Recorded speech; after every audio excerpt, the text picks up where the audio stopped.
বর্তমান দুর্নীতিগ্রস্ত ও মেধাহীন রাজনৈতিক পরিবেশে এক দুর্লভ ব্যক্তিত্ব মাওলানা মুহাম্মদ মামুনুল হক। একদিকে দীর্ঘ ৩১ বছর বুখারী শরীফের মুহাদ্দিস, অন্যদিকে বিশ্ববিদ্যালয়ের ইকোনমিক্সের শিক্ষক। আধুনিক ও দ্বীনি শিক্ষার এমন শ্রেষ্ঠত্ব তাকে নিয়ে গেছে অনন্য উচ্চতায়। এই পাণ্ডিত্য ও সমৃদ্ধ পারিবারিক ঐতিহ্যই তাকে দান করেছে অদম্য সাহস এবং যে কাউকে মেধার লড়াইয়ে চ্যালেঞ্জ করার সক্ষমতা। জ্ঞান, রাজনৈতিক দক্ষতা ও আপোষহীন চারিত্রিক দৃঢ়তাই তাকে করে তুলেছে শোষকের আতঙ্ক এবং ইনসাফকামী মানুষের প্রিয় নেতা।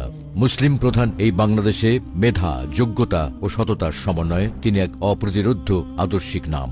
So let me take you back to 1973, যেখানে ঢাকায় এক অনন্য ইলমি ও বিপ্লবী ঐতিহ্যে জন্ম নেন মাওলানা মুহাম্মদ মামুনুল হক।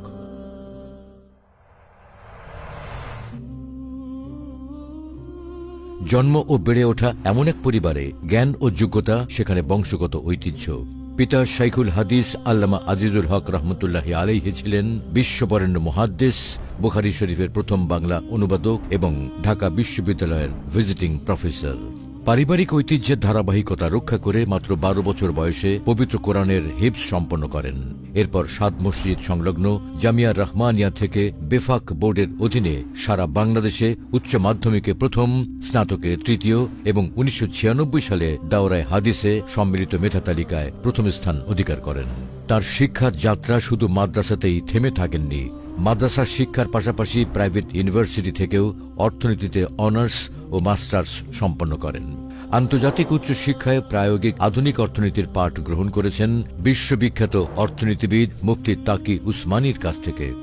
লেখাপড়ার পাঠ চুকিয়ে কর্মজীবনেও রেখেছেন বহুমুখী দক্ষতার প্রমাণ। একদিকে দীর্ঘ ৩১ বছর জামিয়া রহমানিয়া আরাবিয়া সহ বিভিন্ন প্রতিষ্ঠানে হাদিসের সর্বোচ্চ কিতাব বুখারী শরীফের অধ্যাপনা করেছেন, অন্যদিকে প্রাইভেট ইউনিভার্সিটিতেও অধ্যাপনা করেছেন দীর্ঘদিন। সম্পাদনা করেছেন ম্যাগাজিন, রচনা করেছেন বহু গ্রন্থ, প্রতিষ্ঠা করেছেন কিছু ব্যতিক্রমধর্মী শিক্ষা ও সেবামূলক প্রতিষ্ঠান। মাওলানা মামুনুল হকের জীবন কেবল আরামদায়ক লাইব্রেরিতে কাটেনি। তার জীবন গড়ে উঠেছে গণমানুষের সাথে কাঁধ মিলিয়ে রাজপথের মিছিলে আর জালিমের কারাগারে। রাজনীতির হাতে খড়ি হয় বাবার হাতে। ১৯৯২ সালের বাবরি মসজিদ লং মার্চ, ২০০১-এর ফতোয়া বিরোধী আন্দোলন, ২০১৩-এর হেফাজতে ইসলামের আন্দোলন, ২০২১-এর মোদি বিরোধী আন্দোলন এবং ২০২৪-এর ছাত্র জনতার বিপ্লব, সব জায়গাতেই ছিল তার অকুতভয়, সাহসী সাংগঠনিক ও নীতি নির্ধারণী ভূমিকা। আপোষহীনতার দায়ে ২০১৩ এবং ২০২১ থেকে ২৪-এ তাকে কারাভোগ করতে হয়। বাবরি মসজিদ ভাঙার প্রতিবাদে বাবরি মসজিদ প্রতিষ্ঠা, রাজপথে বুখারীর দর্স, ২০২৪-এ ছাত্র জনতার বিপ্লবে লাশ নিয়ে মিছিলের ঘোষণা, এসব সাম্প্রতিক কর্মসূচি তার রাজনৈতিক বিচক্ষণতা ও প্রভাবের উদাহরণ।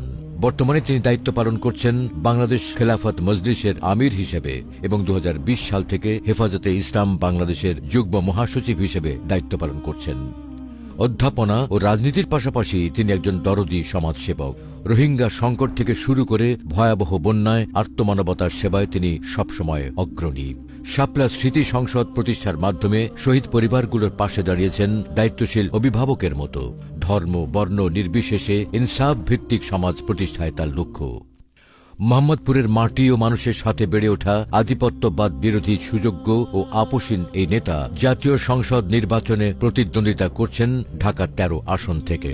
জনমানুষের নেতা আপনার দুয়ারে। সন্ত্রাস আর চাঁদাবাজি মুক্ত ইনসাফপূর্ণ মোহাম্মদপুর গড়ার সিদ্ধান্ত নেওয়ার সময় এখন আপনার।